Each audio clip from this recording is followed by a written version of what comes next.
Bonsoir à tous, bienvenue sur Public Sénat. Allons plus loin encore ce soir. On prend le temps de questionner toute l'actualité politique et parlementaire et on vous aide à trouver vos réponses. Voici le programme. Notre grand débat consacré ce soir au malaise des policiers. Ils ont manifesté à Paris aujourd'hui, entre Bastille et République, sans uniforme parce qu'ils n'en ont pas le droit, encadrés par la gendarmerie et déterminés à faire entendre leur colère. Depuis le début de l'année, plus de 50 fonctionnaires se sont donné la mort et la liste ne cesse de s'allonger. D'où vient le problème ? Comment y remédier? On prend le temps de se poser toutes ces questions ce soir avec nos invités. Hashtag ALPL si vous souhaitez réagir sur Twitter. Tout au long de l'émission, nous serons également en direct de la salle des conférences au Sénat pour recueillir les réactions d'autres sénateurs et sénatrices. Ce sera à votre micro, Alexandre Poussard. Et oui, Rebecca, notamment sur cette question du malaise des policiers. Je serai avec François Grosdidier, sénateur Les Républicains, qui a travaillé pendant plus d'1 an sur ce sujet dans le cadre d'une mission d'information du Sénat. Il est très critique sur la politique du gouvernement, mais beaucoup moins sur le bilan de Nicolas Sarkozy, qui a pourtant supprimé des milliers d'emplois dans la police. Et à tout à l'heure, Alexandre. Avant tout cela, notre match des idées, confrontation de points de vue ce soir entre Yannick Halimi et Frédéric Saïs. Et on va commencer par l'autre malaise exprimé ces dernières semaines, celui des maires. Après la mort de l'élu de Signes, le Sénat a lancé une consultation sur les menaces et les agressions auxquelles ils sont confrontés. Il y a eu plus de 3800 contributions et les résultats sont sans appel. Illustration avec ce sujet de Béatrice Finzan. Ils sont 3812 à avoir répondu à la consultation lancée par la Commission des lois du Sénat le 13 août dernier sur les 36 000 maires de France sollicités. 10,9% de participation, c'est 1 maire sur 10. Et le premier constat est affligeant. 92% des élus qui ont répondu au questionnaire ont déjà été victimes d'incivilités, d'injures, de menaces ou d'agressions physiques. Or, moins de la moitié vont jusqu'à porter plainte, des plaintes qui n'aboutissent à la condamnation pénale que dans 1 cas sur 5. Objectif de cette consultation, mesurer l'insécurité des maires pour apporter des propositions présentées par la Commission des lois. Les maires, parce qu'ils détiennent une parcelle de l'autorité publique, sont exposés, sont nombreux à se sentir seuls, abandonnés et sans moyens pour lutter contre les violences dont leur réponse au questionnaire atteste qu'elles sont très nombreuses aujourd'hui. Il faut leur donner un coup d'arrêt. Un plan d'action donc qui s'articule autour de 12 mesures visant à renforcer l'autorité des maires, conforter leurs moyens d'action et mieux les protéger dans l'exercice de leurs fonctions. Il faut qu'il y ait davantage d'amendes qui ne soient pas des amendes pénales, c'est-à-dire prononcées par le tribunal, mais des amendes administratives, c'est-à-dire prononcées par le maire. La Commission va d'ailleurs amender le projet de loi engagement et proximité afin d'y intégrer les dites mesures déjà transmises au gouvernement afin qu'elles soient appliquées au plus vite. Et je vous présente donc en détail nos invités du match ce soir. Yannick Halimi, bienvenue. Vous êtes rédactrice en chef adjointe au service politique du Parisien aujourd'hui en France. Bonjour. Et Frédéric Saïs, bienvenue à vous également. Bonjour. Vous êtes journaliste et éditorialiste à France Culture, auteur du billet politique tous les matins à 8h15. Et vous êtes également co-auteur de ce livre Dans l'enfer de Bercy. Merci à tous les deux d'être ici. Quel regard, Frédéric Saïs, vous portez sur cette initiative du Sénat et sur les résultats qui en ressortent? 92% des élus qui ont répondu ont déjà été victimes d'incivilités, d'injures, de menaces ou d'agressions physiques. Oui, c'est très intéressant. C'est à l'image sans doute d'une banalisation des agressions contre ce qui représente les institutions. C'est vrai que dans notre société, il y a des policiers agressés, il y a des pompiers agressés, il y a des personnes du SAMU agressées et on imagine mal pourquoi les maires seraient épargnés par cette vague qui s'en prend effectivement aux institutions. Ce qui est intéressant aussi dans ce que disent les maires, c'est qu'ils se sentent à la fois menacés physiquement parfois, mais que ce sont aussi des micro-agressions dont ils sont victimes au quotidien, c'est-à-dire qu'ils font face à des administrés, et notamment dans les petites villes où tout le monde se connaît, des administrés de plus en plus individualistes qui veulent obtenir du maire un peu tout, l'aménagement de leur trottoir, une place en crèche, etc., qui sont dans une démarche consumériste, c'est ce que disent les maires, et eux sont censés pouvoir à la fois garantir l'intérêt général, mais aussi apporter à chacun ce qu'il demande, sans aucune notion du fait que ce sont aussi des personnes qui ont une vie de famille, qui ont des capacités limitées comme chacun de pouvoir. Et puis voilà, la journée ne fait 24 heures. Et donc c'est aussi cette souffrance-là qui est à côté des choses plus visibles comme les agressions dont on parle dans les médias. Alors justement, avant de vous donner la parole, Jannick Halimi, on va les écouter, ces maires, puisque c'est effectivement le cas du maire de Montbrison qui a été interrogé ce matin dans Bonjour chez vous. L'élu nous a raconté une anecdote malheureuse ce matin face à Oriane Mancini. Écoutez. Je passe au jardin d'Allard et là, il y avait des troubles à l'ordre public, des gens qui hurlaient, qui s'insultaient. Donc quand je suis arrivé par hasard, je leur ai demandé de se calmer, tout simplement, d'arrêter d'hurler, de se comporter convenablement et éventuellement de rentrer chez eux s'ils n'étaient pas en état, puisqu'ils avaient l'air d'avoir un peu bu. À ce moment-là, la jeune femme s'est précipitée vers moi, nez à nez, me pousse du doigt, m'insulte copieusement. Je ne peux pas dire ce qu'elle m'a dit à l'antenne, mais il y en avait tout un florilège. Et insiste, elle est très menaçante. Et bien évidemment qu'elle savait que j'étais maire, je m'étais présenté. Son mari, qui était à côté, un peu aussi ivre, lui précise que c'est le maire, qu'il faut qu'elle arrête. Et à ce moment-là, elle dit, mais j'en ai rien à foutre que ce soit le maire. Et c'est à ce moment-là qu'elle m'a littéralement craché dessus, sur la poitrine, sur les lunettes. Jannick Halimi, ça illustre clairement que le respect de l'élu a du plomb dans l'aile aujourd'hui. Oui, ce maire illustre totalement la fameuse expression de Gérard Larcher. Je crois que c'est lui qui l'avait étrenné. Les maires, ce sont ces élus qui sont à portée d'engueulade, en l'occurrence là même à portée de crachats, voire pire, de menaces, d'intimidation, d'attaques physiques. Oui, vous avez raison, on a l'impression que c'est toute la chaîne hiérarchique et de représentation démocratique qui est touchée en France depuis quelques années, et puis alors de façon extrêmement évidente depuis environ un an. Moi, je pense évidemment aux permanences de députés plutôt de la majorité, vandalisées par des gilets jaunes tout l'été, et puis également pendant tout l'automne et tout l'hiver. Il y a même la demeure de mémoire du président de l'Assemblée nationale en Bretagne, en tout cas la résidence secondaire, qui a été attaquée. Et puis il y a aussi de façon plus symbolique, mais tout de même, ce qui s'est passé. Alors là, on parle des gilets jaunes, je ne veux pas, là, le moment n'est pas pour stigmatiser les gilets jaunes, mais je parle plutôt de la violence de la société civile en général. Donc cette violence symbolique qui a eu lieu ces derniers mois contre l'effigie, en tout cas contre la personne, encore une fois symboliquement, d'Emmanuel Macron en tant que tel. Vous vous souvenez avec, pardonnez-moi, les décapitations, comment on appelle ça, les guillotines, pardonnez-moi, et dernièrement encore, alors évidemment c'est que symbolique, mais tout de même c'est très fort pour la remise en cause de l'autorité et donc de la crédibilité, voire de la légitimité. Je veux parler des gens qui s'attaquent à eux, les décrochages du portrait. Voilà, dont certains sont par les premières instances des tribunaux considérés comme étant justifiés. Et si on cherche les origines à ce malaise et à ces agressions, je vais vous donner juste une origine avancée par la sénatrice Françoise Gatel dans la Gazette des communes. La co-rapporteure du projet de loi engagement et proximité au Sénat revient sur les conséquences de la loi NOTRe votée sous le mandat Hollande, et elle nous dit « On a transféré les déchets, l'eau, l'assainissement, la voirie, le tourisme et le plan local d'urbanisme aux intercommunalités et ainsi donné aux maires et aux conseillers municipaux le sentiment d'être dépouillé et éloigné des décisions. Dans le même temps, le maire est resté le guichet unique des interpellations de ses administrés. » Frédéric Saïs, qu'est-ce que vous en pensez? Est-ce que ce malaise aussi vient du fait de cette loi NOTRe qui a dépouillé les maires de leur pouvoir alors qu'ils restent responsables devant leurs administrés? Je suis partagé. Je pense que ça explique le malaise diffus et la sensation de burn-out qu'expriment certains élus, parce que c'est vrai que c'est pas évident de pouvoir répondre à tout le monde, et comme vous le disiez, ils peuvent être un peu démunis au niveau des leviers d'action qu'ils ont. En revanche, je pense que ça n'explique pas du tout le témoignage qu'on vient de voir et les nombreuses agressions dont on a entendu parler, qui sont physiques. Pour le coup, on a le sentiment qu'en face, la personne n'était pas en pleine capacité de ses moyens et n'était pas l'auteur d'une thèse sur les relations de politique publique entre les différentes intercommunalités. Il y a vraiment les deux choses qui se superposent, je pense. C'est-à-dire qu'on compte sur eux au plus près du terrain. D'ailleurs, rappelez-vous, c'est tout un symbole. Le premier grand débat qu'a fait Emmanuel Macron pour sortir de la crise des Gilets jaunes, c'était devant les maires, dans l'Eure, avec Sébastien Lecornu, local de l'Étape, parce que c'est en quelque sorte le maillage territorial de la République. On est aussi à quelques mois des municipales, on va pas se le cacher. Il y a aussi et d'ailleurs, ça pose une question de savoir si on aura assez de candidats partout dans les 34 000 communes de France. C'est 34 000 maintenant, il y a eu des fusions.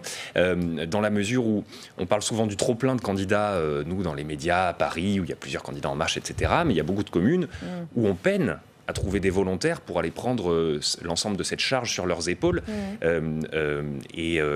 peut être très compliqué. Souvent, d'ailleurs, dans beaucoup de communes, on le sait, on amène à ce que le maire sortant rempile, parce que faute de volontaires, et donc c'est une personne souvent âgée, souvent très respectée de la population, mais qui reste faute de mieux et faute de relève. Et l'État dans tout cela, Jannick Halimi? Philippe Bas, interrogé sur Public Sénat, nous dit « Parfois, des maires ont le sentiment de ne pas être assez soutenus par les services de l'État ». Il y a une part de responsabilité aussi?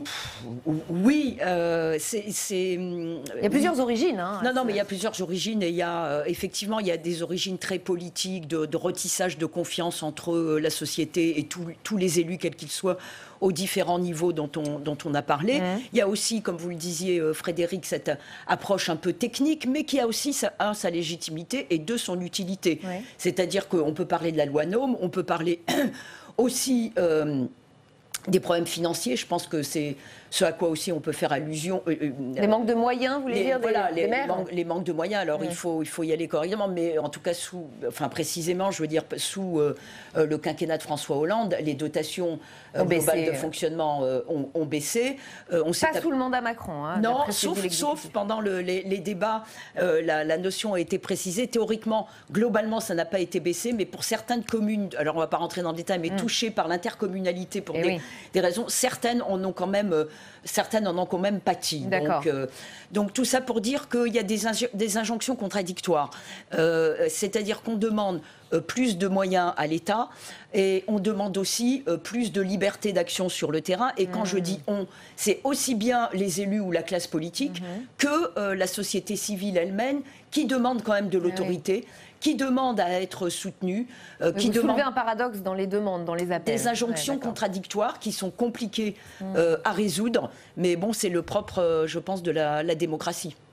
Deuxième thème de ce match, les nombreuses questions qui se posent toujours autour de l'incendie de Rouen. Une mission d'information est lancée à l'Assemblée, mais il commence à régner un petit parfum de scandale et les autorités peinent à convaincre. Les ministres sont en première ligne. L'État n'a rien à cacher, nous dit Agnès Buzyn. Détermination, transparence, mobilisation. L'exécutif répète les mêmes mots depuis 3 jours, encore tout à l'heure au Sénat, lors des questions au gouvernement. Je comprends, Madame la Présidente, parfaitement l'émotion, l'inquiétude, qui peut aller jusqu'à la colère des Rouennais et au-delà d'ailleurs de tous les habitants de la métropole. Je redis le plus clairement et le plus fermement l'engagement absolu du gouvernement, de l'État, à la transparence totale, complète. Je mesure pleinement à la fois l'émotion et l'inquiétude des populations qui ont été touchées par cette catastrophe industrielle. Et donc, je voudrais vous redire l'engagement du gouvernement à agir avec la plus grande exigence et avec une transparence totale. Je crois qu'il faut que nous ayons collectivement conscience que les réponses que vous apportez, et que je dirais qui nous sont répétées un peu en boucle, ne répondent pas à la colère qui se développe parmi nos concitoyens. Frédéric, c'est vrai qu'on commence à sentir des éléments de langage côté gouvernement, et la sénatrice le dit, répété en boucle. Oui, c'est exactement ça. C'est-à-dire qu'il n'y a pas de risque majeur, c'est ce qu'a dit Édouard Philippe encore lundi soir en se déplaçant à Rouen. Et il y a une contradiction entre ce que ressent la population, à tort ou à raison, et ce discours assez rassurant de l'exécutif, puisque visuellement, voilà, il y a des suies partout, il y a eu des cours d'eau dans lesquels ont été retrouvés des hydrocarbures. Forcément, ça fait peur à quiconque vit sur place, pense à ses enfants, etc. Ce qui n'est pas incompatible d'ailleurs, puisque à la fois ça peut être extrêmement impressionnant et ça peut être tout à fait.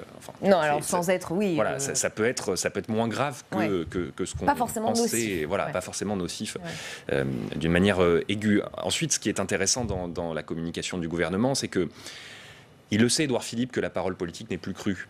Il le sait que s'il dit noir, les gens ne penseront pas forcément dans la nuance, ils diront c'est blanc, ça veut dire que c'est blanc. Et donc, ce qui est intéressant, c'est que 5 ministres ont été dépêchés sur place et que lui-même y allait. Donc, c'est plus pardon pour la formule, c'est plus la preuve par 3, c'est la preuve par moi. C'est-à-dire, j'y vais, je respire l'air de Rouen et donc je montre moi-même que ça peut être respiré et qu'en tant que Premier ministre, je ne me planque pas. C'est un peu ce qu'avait fait aussi Roselyne Bachelot au moment où on se méfiait des vaccins. Elle avait elle-même fait le vaccin devant les caméras. Et donc c'est assez inquiétant pour la parole publique, parce que ça veut dire qu'un ministre ne peut plus dire voilà ce qui est, ça ne suffit voilà plus. Ce que me dit la science et voilà ce qu'ont vérifié mes services.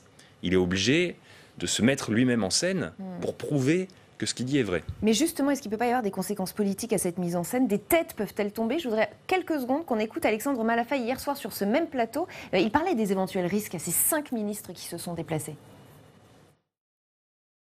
Qu'ils ont tous pris beaucoup de risques à titre personnel à mettre leur tête sur le bio, que ce soit le préfet, les ministres, le Premier ministre, pour dire écoutez, ça n'est, en résumé, c'est pas grave. Voilà, il y a un inconfort, il y a des odeurs, voilà, mais il n'y a pas de risque sanitaire majeur. Rappelez-vous l'affaire du sang contaminé aussi, qui avait aussi laissé pas mal de traces sur la confiance là encore qu'on a dans la parole publique quand elle dit quelque chose. Voilà, là en l'occurrence, ils sont tous en train de se mouiller. Si demain on découvre qu'en fait il y a des vraies conséquences sanitaires et qu'au-delà du principe de précaution qu'on a pu prendre par rapport aux agriculteurs, là c'est catastrophique pour eux, oui, ça c'est sûr.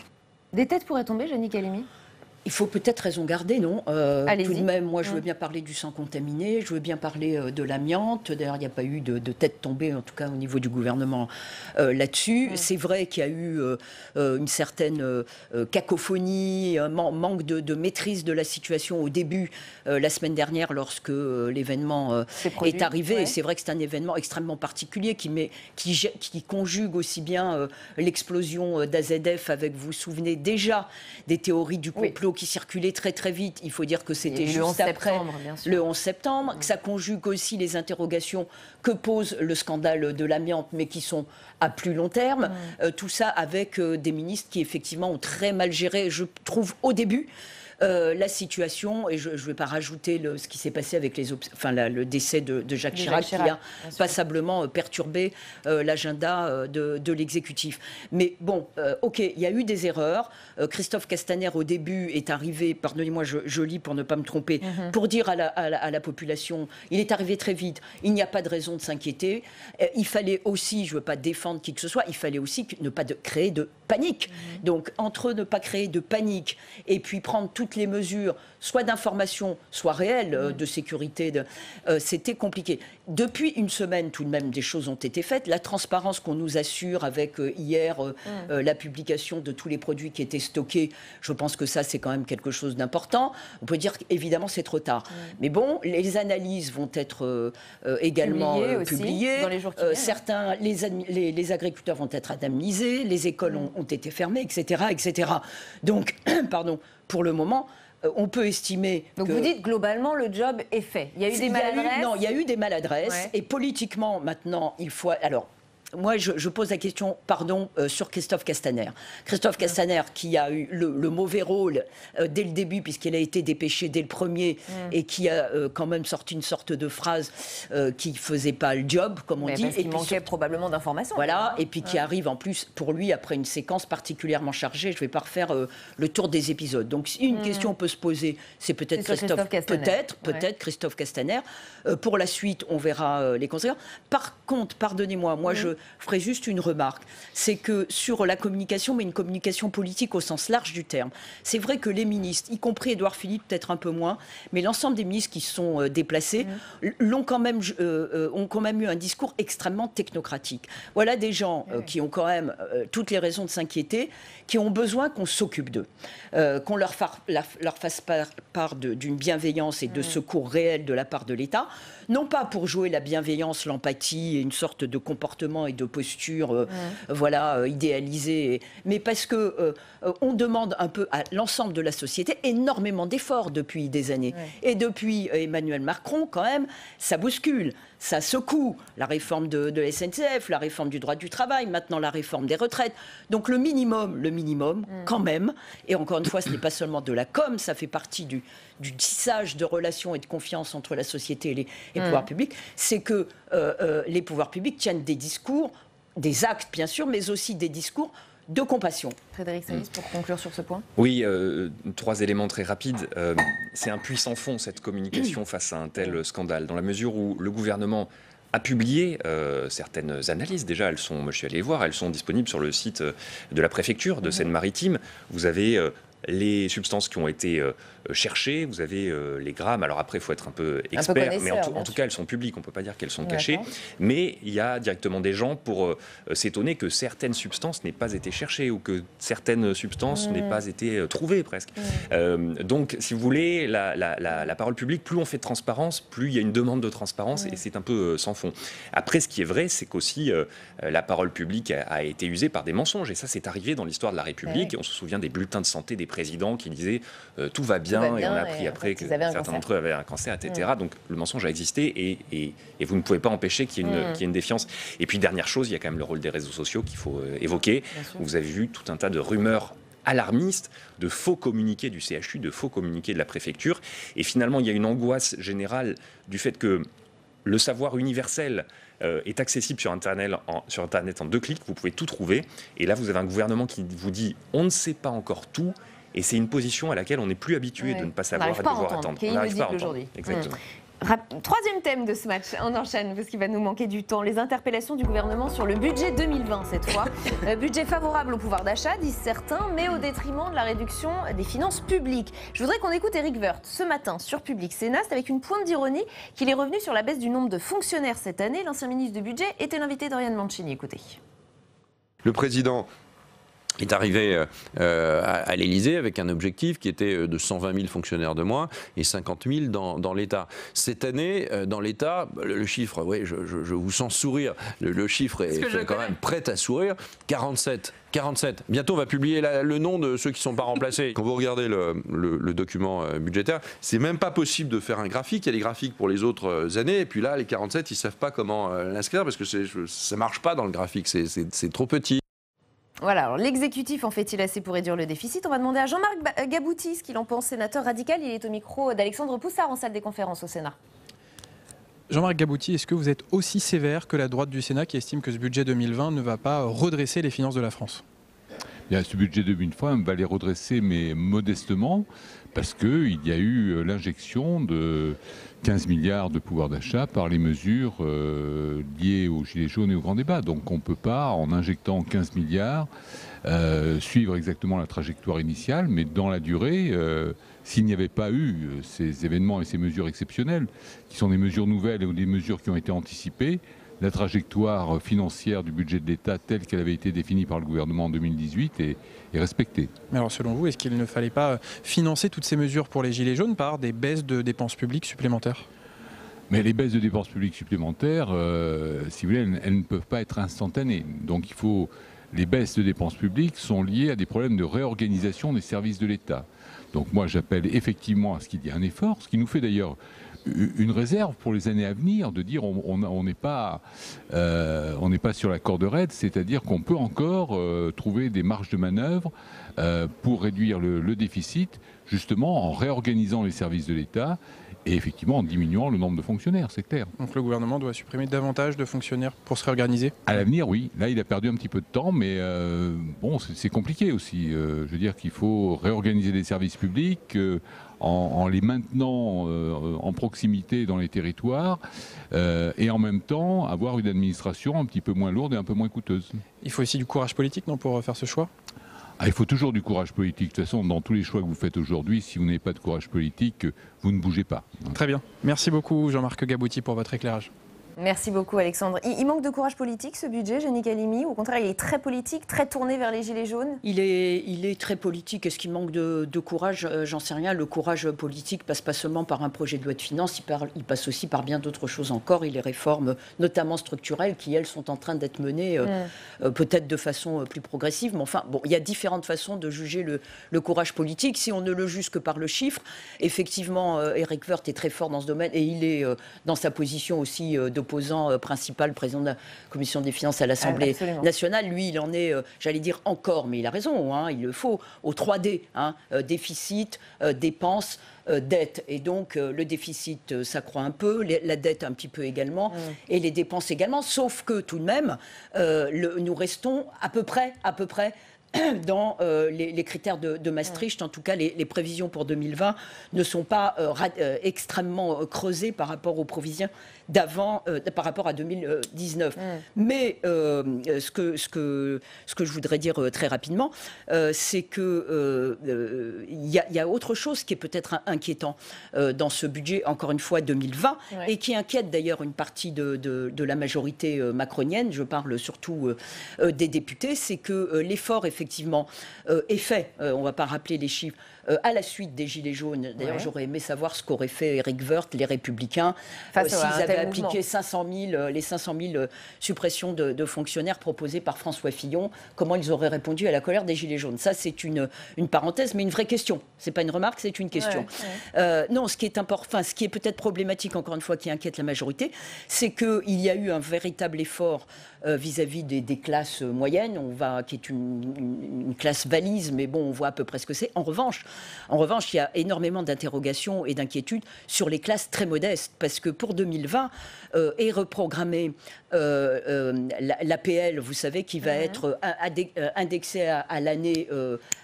Il n'y a plus le décalage de 2 ans, et ce qui va faire sortir 2 millions de bénéficiaires d'APL, l'aide personnalité au logement qui touche, en général, les catégories les plus modestes. Ça, c'est un vrai problème. Il va avoir la désindexation des petites retraites au-dessus de 2 000 €, et puis, un bonus-malus pour les automobiles. Là, ça touche des catégories modestes, inférieures et très modestes. Et là, le fameux Macron 2 qui devait s'adresser quand même aux catégories plus sociales, moi je pose la question, et je ne suis pas la seule, au sein de la majorité également. Frédéric Saïs. Oui, il y a 2 manières de voir ce budget. La trajectoire maintenant est connue jusqu'à 2022 pour le déficit, et le gouvernement prévoit 1,5% de déficit en 2022. C'est 5 fois plus que ce qui était prévu par le candidat Macron, qui lui parlait de 0,3, on serait quasiment à l'équilibre d'après lui. Or, évidemment, après les Gilets jaunes, c'est plus possible. Donc c'est 5 fois plus important, mais 1,5%, ça reste étonnamment faible par rapport aux 20 dernières années. Sous Nicolas Sarkozy, c'était plus de 5%, avec la crise évidemment, mais en tout cas, c'est un chiffre qu'auraient voulu beaucoup de présidents de la République. Donc, nous, en tant que journalistes, c'est compliqué de dire c'est un bon budget ou un mauvais budget. En revanche, on peut dire s'il est cohérent avec la parole publique qui a été donnée ces dernières années. Il n'est pas cohérent en termes de réduction du déficit par rapport à ce qu'a dit Emmanuel Macron. En revanche, sur le volet, il faut récompenser les classes moyennes qui travaillent. Pour le coup, vous avez une baisse de l'impôt sur le revenu qui concerne les premières tranches. Donc ça, ce sont les classes moyennes inférieures, disons, les classes populaires qui ne sont pas les plus à plaindre. Et puis, vous avez les heures supplémentaires. Les heures supplémentaires et la prime d'activité, dont on parle assez rarement, mais qui donne un vrai coup de pouce, notamment aux jeunes qui sont au SMIC, qui ont des bas revenus et qui sont aidés par cette prime. Après, ce que disait le sénateur est intéressant, parce que il y a toujours des conseilleurs pour vous dire vous n'allez pas assez loin, vous ne tapez pas assez fort sur la dépense publique. Ça rejoint les sujets qu'on a déjà vus. Est-ce que vous allez enlever de l'argent aux maires qui sont déjà en train de se plaindre? Pas forcément. Est-ce que vous allez supprimer les exonérations patronales pour les personnes âgées qui emploient des salariés à domicile? On a vu la polémique, le gouvernement a essayé, il a rétropédalé parce qu'au nom de la solidarité nationale avec les plus faibles, on ne peut pas le faire. Et donc c'est compliqué de réduire le déficit de ce point de vue-là. Pour l'instant, le gouvernement ne s'y prend pas si mal, me semble-t-il. Je vous donne 10 secondes. Une dernière remarque, c'est le problème aurait été aggravé si on était vraiment tombé sous les fourches codines de l'Union européenne, le projet de l'Union européenne est véritablement structurant pour Emmanuel Macron. Or, ce n'est pas le cas. On reste dans les clous, et en plus, on mène au regard de Bruxelles les réformes structurelles qui permettent quand même à la France de rester le bon élève et de continuer à Macron, selon ses promesses, on en pense qu'on veut, sa politique européenne d'intégration et de plus grande puissance européenne. Voilà. Et ce sera le mot de la fin de ce match. Merci infiniment à tous les deux d'y avoir participé. Allons plus loin, continue avec notre grand débat. On va prendre le temps de s'arrêter sur le malaise qu'expriment les policiers. Suicide, insécurité, heures sup non payées, peut-être une remise en cause de leur régime de retraite. Bref, ils sont à bout. Ils ont raison de manifester, nous dit Frédéric Pechnard. Qu'en pensent nos invités? On a une demi-heure pour se poser les bonnes questions. D'abord, retour sur le rassemblement tout à l'heure à Paris avec Louis Duménil. C'est un cortège funèbre qui prend place à la Bastille. Avec 52 suicides recensés depuis janvier, la police monte au créneau et fait bloc autour de l'union syndicale. Fait rare qui n'est plus survenu depuis 18 ans. Au cœur des troupes, tous dénoncent un moral mis à mal au cours des derniers mois, agité par les mouvements sociaux.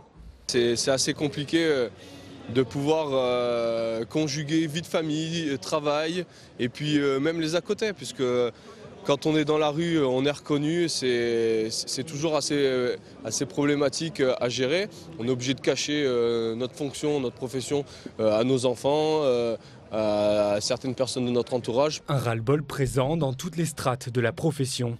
Venue d'Alsace, Mélanie Lalo, affiliée au service police-secours, est en première ligne face aux incivilités. Elle dénonce un manque de moyens. Aujourd'hui, c'est quoi mon quotidien? C'est prendre mon service, ne pas savoir à quoi je vais m'attendre, prendre des insultes sur la voie publique, avoir parfois des conditions de travail ou des véhicules qui sont dans des états déplorables, ainsi que les locaux. De la colère alimentée ces dernières semaines par les annonces du gouvernement. En premier lieu, la réforme des retraites et la fin des régimes spéciaux. Les policiers bénéficient d'une bonification spéciale avec 5 annuités maximum offertes. Si le ministre de l'Intérieur a promis de défendre ce statut, les syndicats attendent une réponse ferme. Il est inconcevable que les gendarmes, qui font partie du même ministère que nous, aient leur régime de retraite sécurisé, quand nous, policiers, on ne l'a pas encore. Est-ce que vous pensez légitime qu'un policier à 65 ans, 67 ans, puisse encore courir le voyou tel qu'il est aujourd'hui sur la voie publique? Impossible. On est censé être en plus une protection, une des rares fonctions publiques à avoir un risque létal. Le syndicat Alliance, à l'origine de la manifestation, envisage un acte 2 si des réponses ne sont pas apportées. Depuis 2018, 520 millions d'euros supplémentaires ont été octroyés au personnel des forces de sécurité. Sur 135. Non, je veux dire plus d'écart. Et avec nous pour le grand débat d'Allons plus loin, il parle déjà. Philippe Dominati, bienvenue. Vous êtes sénateur LR de Paris, vice-président de la Commission des Finances et vous avez été rapporteur spécial du budget de la sécurité au Sénat. Christophe Naegelen, bienvenue. Vous êtes député des Vosges d'hiver droite UDI, rapporteur de la Commission d'enquête sur la situation et les moyens des forces de sécurité.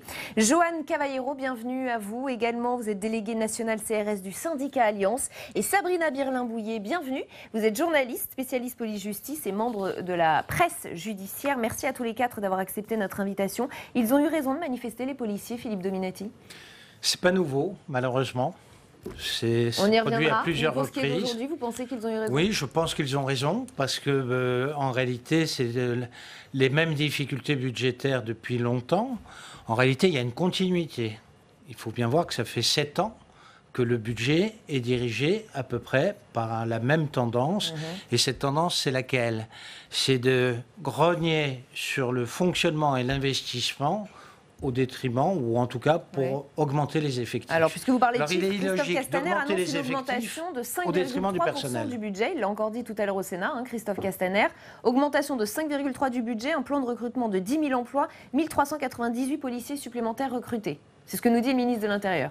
Oui, ce qu'il ne dit pas, c'est que maintenant, le titre 2, c'est-à-dire la charge du personnel, c'est 90% du budget, alors qu'il y a 10 ans, c'était 80%. Il ne reste que 10% pour les voitures, pour la formation, pour le matériel, pour les locaux. Donc ce n'est pas tenable. Si vous augmentez de 40% la masse salariale et que vous la baissez d'environ, je crois, 7% sur la même période en ce qui concerne le fonctionnement et les investissements, à un moment donné, les conditions de travail sont déplorables. Le citoyen s'en aperçoit et les fonctionnaires de police qui doivent travailler n'ont plus les moyens de travailler. Frédéric Pechnard, ex-directeur général de la police nationale, dans une interview au Point, nous dit « Des élus de la République, leur manque de respect. Leur travail est remis en cause en permanence, notamment dans les médias. Je suis entrée dans la police en 1981. La dernière manifestation qui réunissait l'ensemble des syndicats, tout grade confondus, c'était en 2001. Elle avait quelque chose d'historique, cette manif, Joanne Cavallero, aujourd'hui? Aujourd'hui, oui, parce que depuis 2001, effectivement, ça fait 18 ans où il n'y avait pas un appel d'unitaire des syndicats, donc à l'appel d'Alliance. Donc on a eu tous les syndicats, du commissaire, officier, du CEA, administratif. Donc aujourd'hui, on était plus de 25 000, donc c'est quand même, le chiffre est quand même important.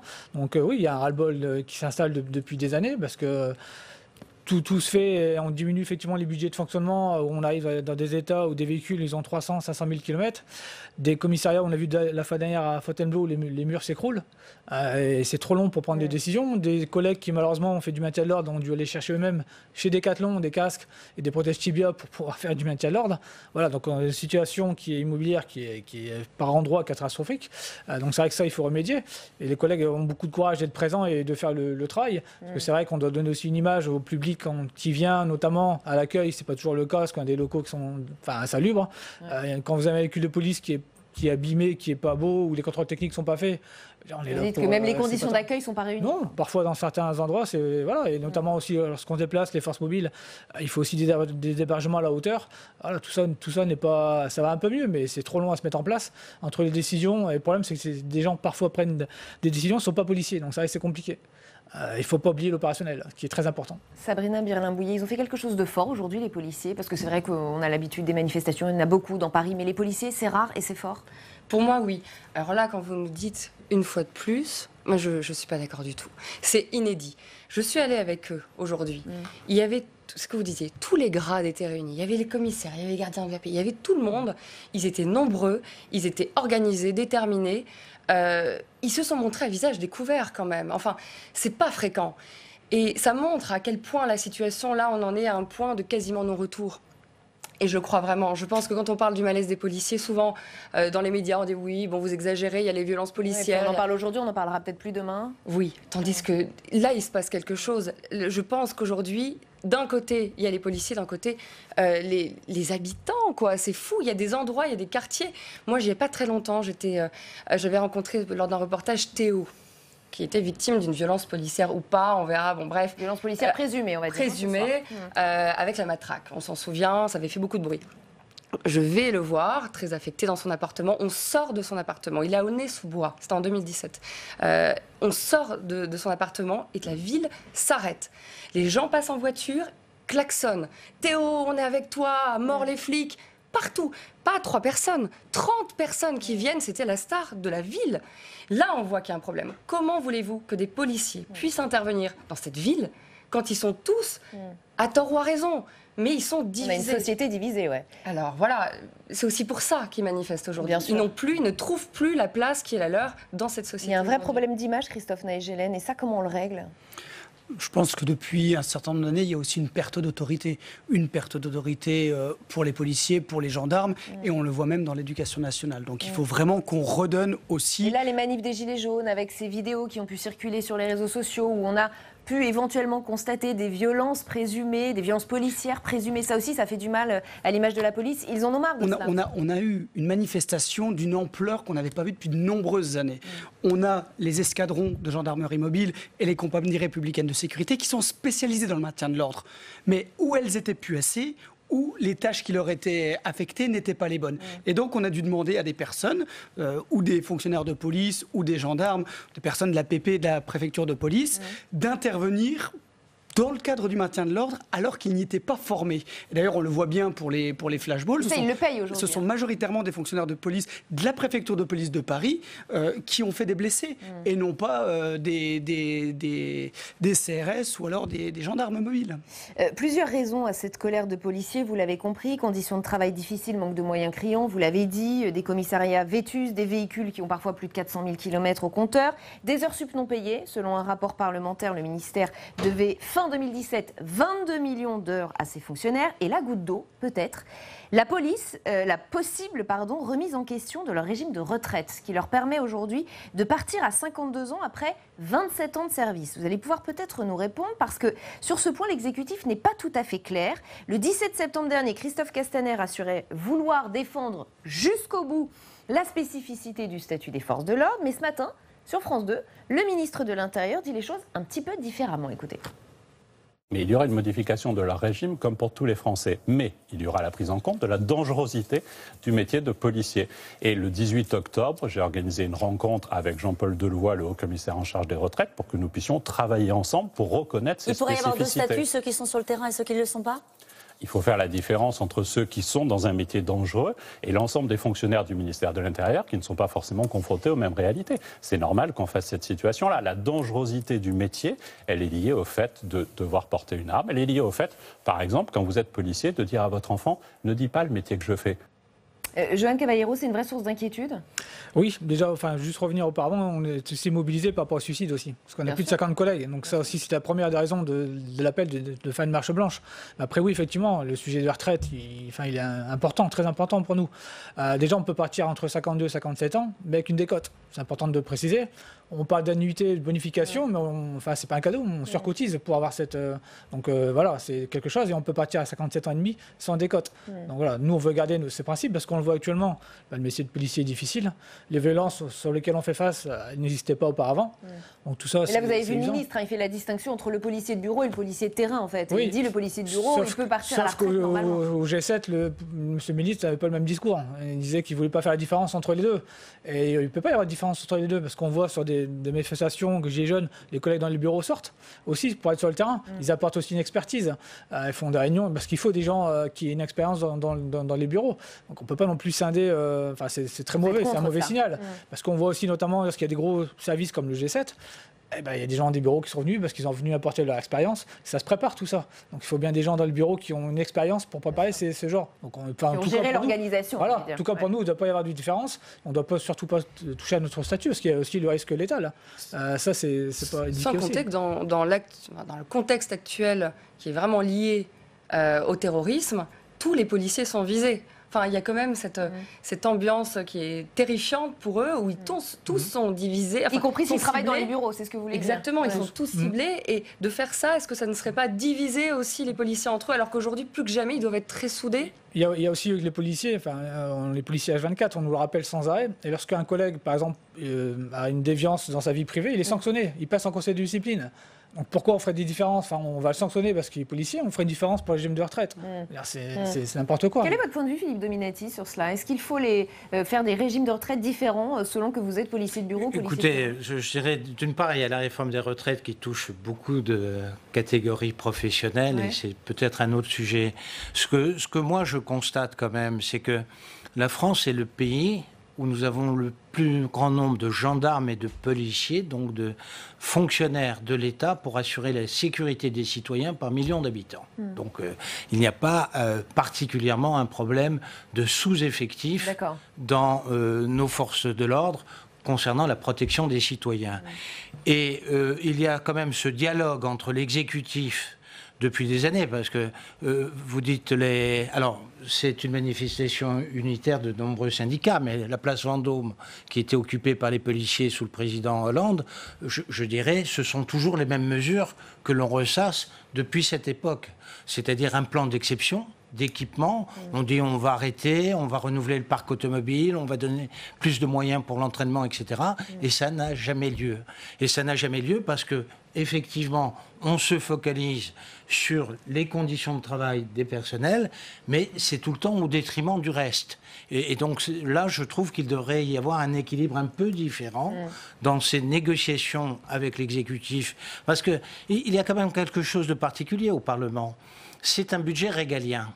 Normalement, l'opposition parlementaire, sur ce budget, votait régulièrement le budget comme le budget de la défense nationale. Depuis quelques années, ce n'est plus le cas, en tout cas au Sénat. Parce que justement, on considère que sur ce sujet-là, il y a quand même une continuité, que malheureusement, cette continuité, elle est là. Tout à l'heure, le ministre, dans question d'actualité, dit c'est sous-budgétisé. Mais il y a une différence, c'est que ça fait 7 ans que lorsqu'il était député, il votait ce budget. Donc si c'est sous-budgétisé, c'est pas un phénomène qui vient d'aujourd'hui. Il est profond, ce phénomène. Et il faut donner et améliorer les conditions de travail. Je trouve qu'effectivement, le problème numéro 1, c'est les suicides, vous l'avez dit. C'est malheureusement plus que récurrent, année après année. Il y a des efforts qui ont été faits par le directeur général de la police nationale.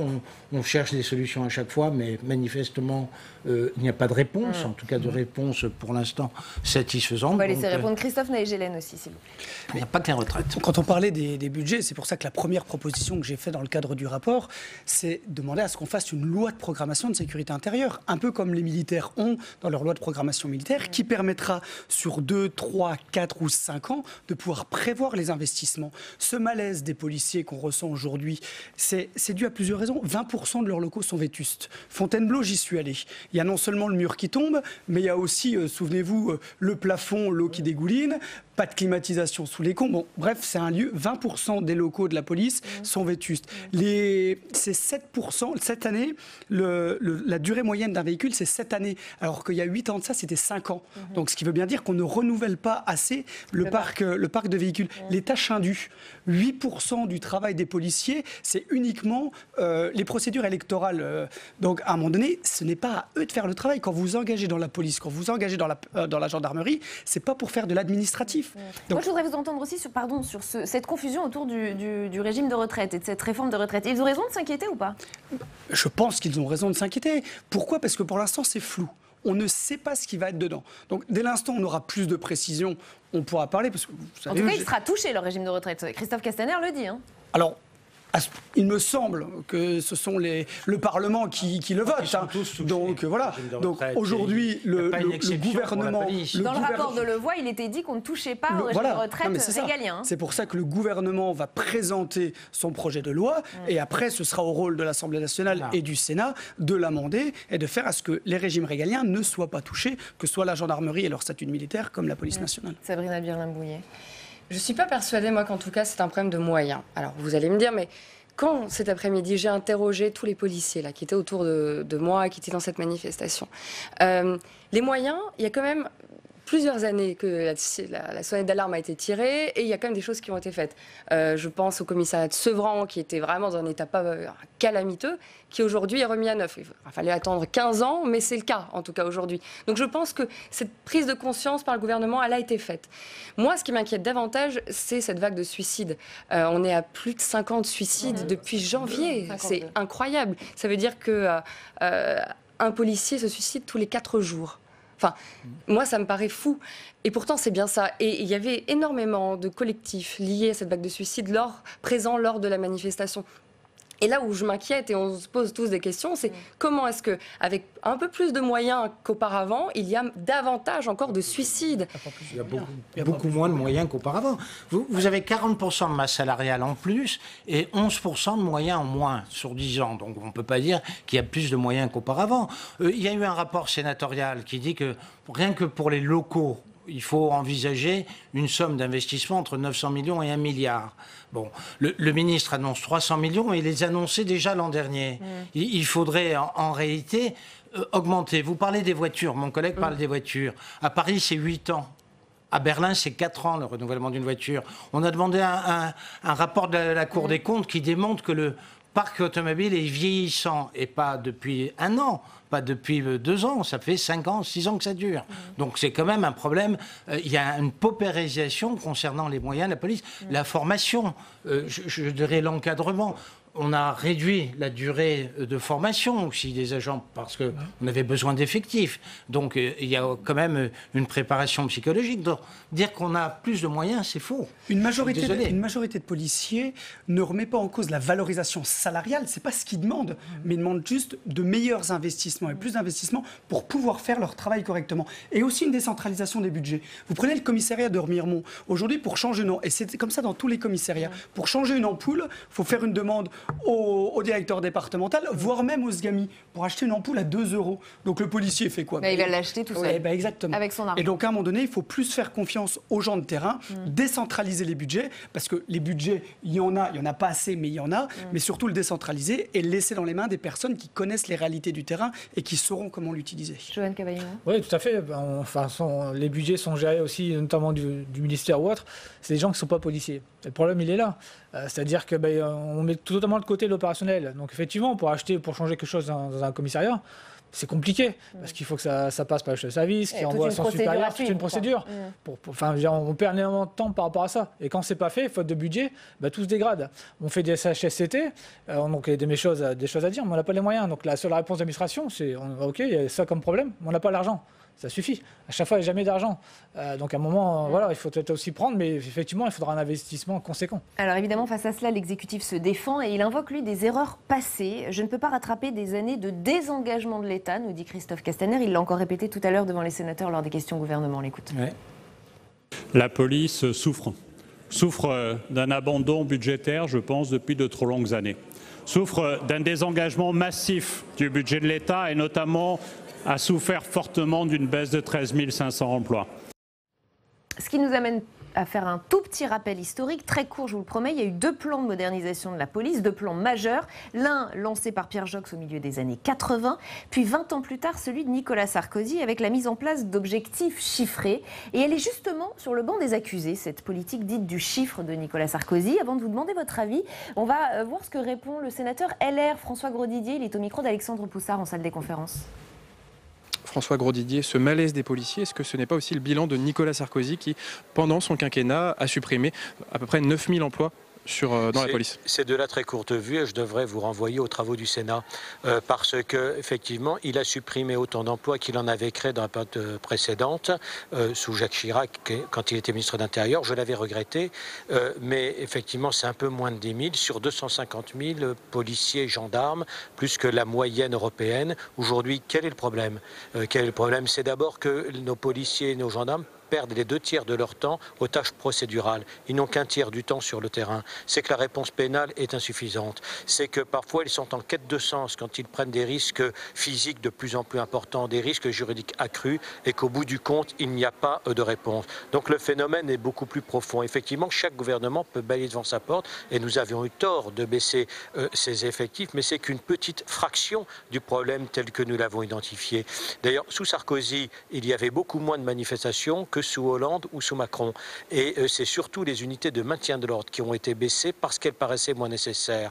C'était effectivement une analyse à trop court terme. Il faut aujourd'hui les redévelopper. Et ça fait des années, maintenant presque 10 ans, après Sarkozy, que sous Hollande a commencé à courir le compteur des heures supplémentaires. Et l'actuel gouvernement fait comme s'il n'en était rien et le compteur continue à tourner. Nous sommes aujourd'hui à 23, 24, peut-être 25 millions d'heures supplémentaires non payées. D'accord, donc chacun a sa part de responsabilité. Sur le gouvernement actuel, depuis ces 2 dernières années, est-ce qu'il a apporté les réponses suffisantes? Non, et c'est ça qu'on regrette. Effectivement, il y a eu des responsabilités peut-être de la droite sur les effectifs. Il y en a eu de la gauche sur l'absence de réponse pénale et sur le sous-investissement chronique. Et puis, nous reprochons surtout à ce gouvernement, non pas ce qui a été fait avant, mais c'est de le mettre en alerte depuis 2 ans, de lui avoir rendu il y a plus d'1 an un rapport avec 32 propositions parfaitement apportées de budget de l'État, mais qui nécessitent une véritable volonté politique qu'on ne voit pas de la part du président de la République ou du Premier ministre. C'est ce qu'on attend. Sur la réforme de la procédure pénale, le rendez-vous a été manqué. C'est, je le disais, 2 tiers du temps de policiers qui sont consacrés à cela. Ça représente des dizaines de milliers d'équivalents temps plein. La réforme ne permettra pas d'économiser ce temps. Il y a également une réponse pénale forte à apporter, à rétablir les peines planchées ou à refaire des tribunaux correctionnels pour mineurs. Aujourd'hui, cela manque et nos policiers souffrent de cette absence de réponse pénale. Donc la balle est dans le camp du gouvernement depuis maintenant plus d'1 an. Il faut vraiment qu'il s'en saisisse pleinement. Très bien. Merci François Grosdidier pour votre réponse. Merci Alexandre. Je voudrais vous faire réagir à cette expression du sénateur Grosdidier. C'est une petite fraction du problème, cette baisse des effectifs sous Nicolas Sarkozy. Vous êtes d'accord, Sabrina Birlin-Bouillet? Alors moi, je pense surtout que Nicolas Sarkozy a fait une grosse erreur en supprimant la police de proximité. Ça faisait partie des réductions d'effectifs. Je pense qu'il a fait une énorme erreur en faisant ça, qu'essaye de corriger aujourd'hui le gouvernement Macron, qui fait une deuxième erreur, celle de penser qu'on peut appliquer ce qui était bon il y a 10 ans avec les mêmes gens aujourd'hui dans nos banlieues, dans nos villes. J'y crois pas. Donc oui, il y a eu des manquements. Quelque chose a été, je pense, mal pensé sous Sarkozy. Et aujourd'hui, évidemment, qu'on paye le prix fort. De là parler de l'origine du problème pour vous? Je pense qu'en tout cas, parce que quand on revient, on disait les moyens, excusez-moi, moi je ne pense pas que les moyens, le manque de moyens cause des suicides comme ça, une vague de suicides, je ne le crois pas.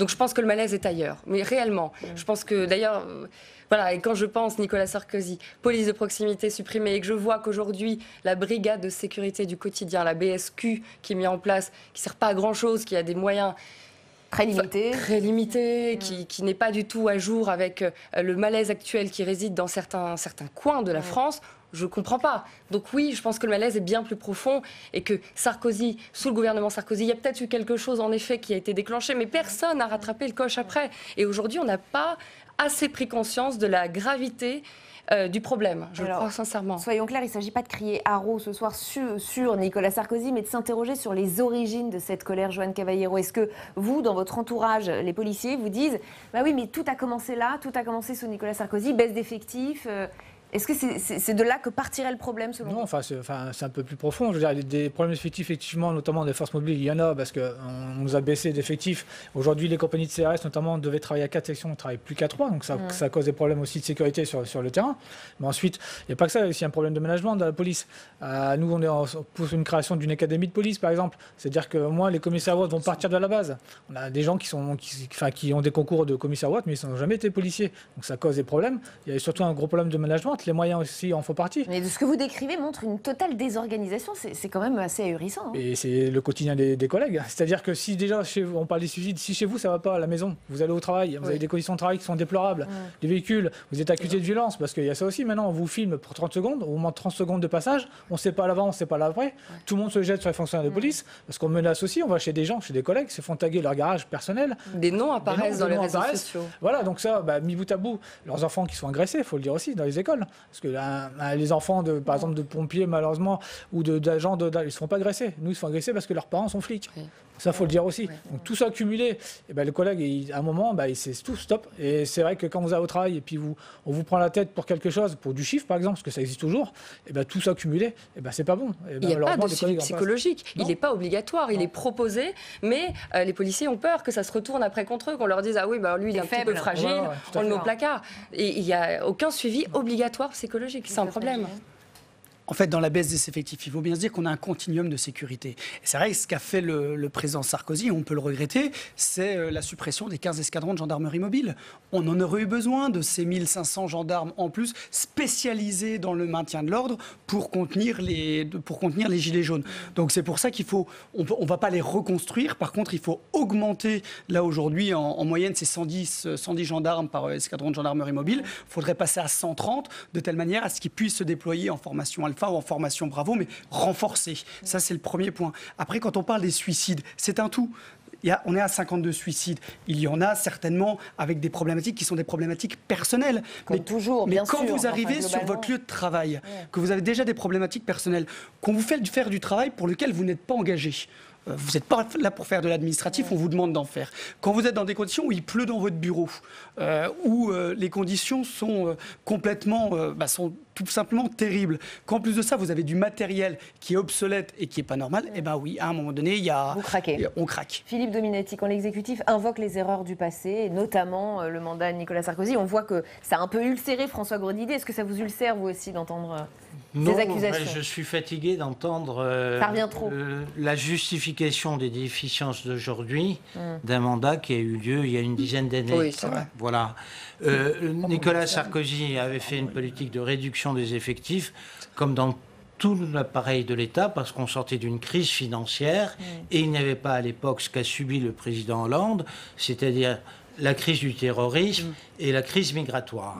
Alors il est évident que les sujets n'étaient pas les mêmes et à partir du moment où il y a eu cette double crise, il fallait renforcer les effectifs. Peut-être même que si le président Sarkozy avait fait un second mandat, il aurait naturellement renforcé les effectifs. Il fallait adapter les effectifs aux urgences du pays. Donc ça, c'est très facile pour un gouvernement de dire pendant des années, parce qu'on l'a entendu 5 ans. C'est ce qu'il fait aujourd'hui. Je l'entends encore depuis 2 ans.